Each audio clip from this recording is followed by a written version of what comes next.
US Steel have said that this is kind of the lifeline that they need. If this is referred back by CFIUS, do we assume that there are national security concerns in that review?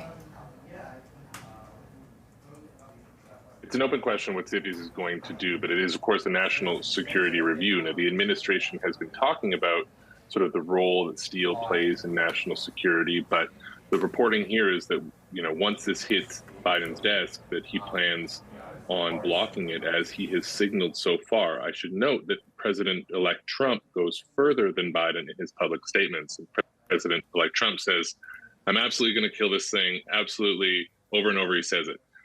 Biden has been more circumspect. He says, for instance, that U.S. Steel should be domestically owned. Today, the White House said on the record that they believe it's vital that U.S. Steel remain domestically owned, and also that the CFIUS process is ongoing, from which we can infer that the file is not yet sitting on Biden's desk. But that deadline is December 22nd or 23rd, our sources tell us. That is to say, myself and my colleague, Joe Doe, who also is on this byline. So I want to give him his proper shout out as well. We are a good team.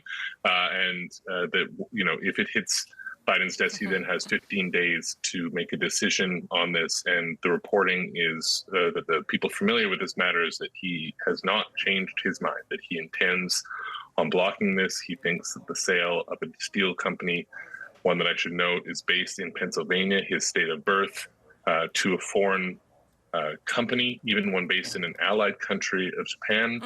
He's had concerns about that from the beginning, and the reporting is that he will proceed with that.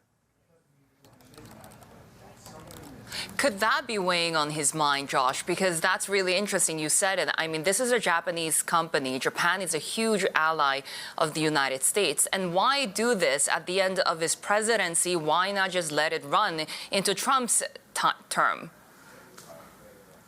Our reporting is that another extension is unlikely. So without an extension, or it's kind of a procedural maneuver called a pull and refile, or colloquially called that, without that, the clock is going to run out before Trump's inauguration. In other words, so unless there's an extension or a punt or a pull and refile or whatever you want to call it, this is Biden's decision to make. So that's where the reporting is right now. This is a complicated one, right? The United Steelworkers president has been staunchly against this. Biden describes himself as a pro-union president, and there have been attempts to sort of broker some sort of deal, signaling, for instance, the company did, that Governor Josh Shapiro, a Pennsylvania Democrat, had been working behind the scenes to see if there was any way to facilitate talks between the union and and Nippon Steel, the acquiring company.